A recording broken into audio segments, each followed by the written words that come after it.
No BS. Let's get into it. Number 1, a lighter and hand sanitizer. I know that's technically 2 items, but it's my video. I think that this is the simplest way for anyone to start a fire out in the woods. All you got to do is squeeze a little bit out and light it on fire. Throw some twigs on top, and you easily can get a fire going as long as the twigs aren't too wet. Not only is this a very convenient way to make a fire to keep you warm at night if you were lost in the woods, but it also could potentially be a very fast way to make a signal fire. And if you really had to, you could squeeze the whole bottle out, throw the bottle on top of that, light it all on fire, and that bottle itself will also burn and help you build a better fire. I also think that the majority of people have a lighter laying around, as well as hand sanitizer, and maybe way too much toilet paper as well, considering the crap that we had to go through the last 5 years. How dare you suggest that I use a rag instead? Number 2, the Sawyer Squeeze water filter. This filter is relatively inexpensive and easy to get a hold of. It comes with 2 bags that you can potentially fill up with water and carry more water on you than you need to purify in the moment. And it's just a very fast way to purify your water when you're out in the forest. Some people might think that the Sawyer Squeeze is a bit too bulky to be bringing on, say, just a normal hike in the woods. For those situations, I just recommend the Life Straw. That is totally fine too. Number 3, bear spray. I always have a can of bear spray on me when I'm hiking around, shooting my videos and that sort of stuff. I personally have never had a really bad encounter with a wild animal, but every time I come out here, I find signs of wild animals everywhere, especially elk, bear, sometimes cougar, not very often, sometimes wolves, not very often either. But elk and bear, I find signs around all the time. And if I do have a bad encounter with a wild animal, 100% I'm going to have bear spray on me because I don't take it off my belt when I'm in the forest. Just did a loop around the area where I'm filming and I found bear tracks, elk tracks, and some deer tracks, as well as bear scat and some elk scat. So that took me about 5 minutes to find signs of wild animals out here.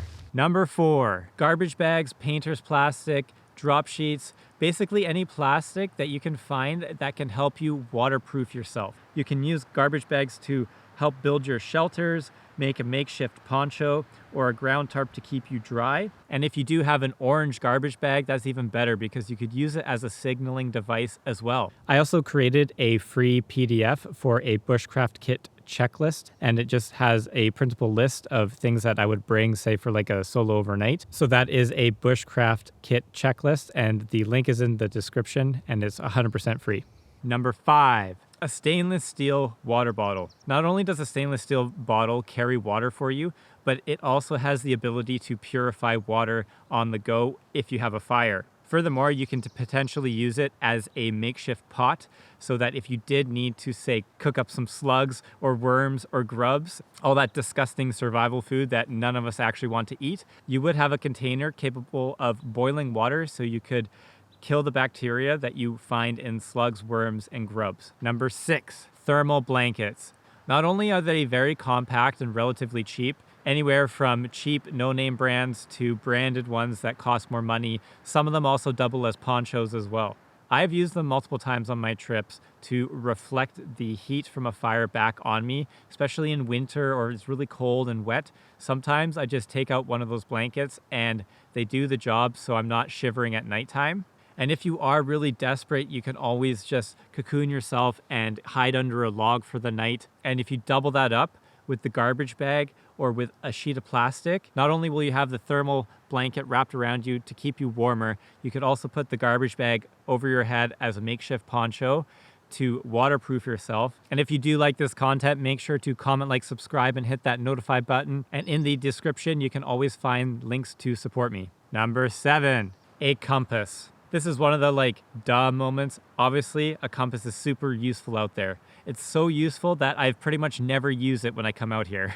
But in all seriousness, if you do get lost in the forest, it's going to be super advantageous to know your north, south, east, and west. Number 8, water purification tablets. This is the most packable option for getting clean drinking water. If you're not into bringing a stainless steel water bottle or a Sawyer Squeeze kit because it's too bulky, or even a Life Straw on you, at least bring some water purification tablets. But also keep in mind that water purification tablets are a finite resource, and if you go through all of your tablets on you, you won't have any way to purify water on you anymore. Number 9, a whistle to call for help and to also scare away animals.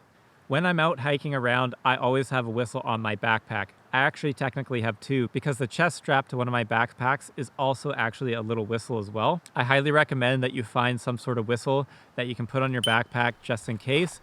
If you do fall and break your ankle and people are out searching for you, a whistle is going to do wonders in finding you. Also, you can find cheap whistles that have a little button compass on top, as well as a thermometer, so you can see exactly what temperature you're dying at nighttime. Number 10, food. This is a pack of pure creamed coconut just from Walmart. It comes in a box like this, and the brand is Grace.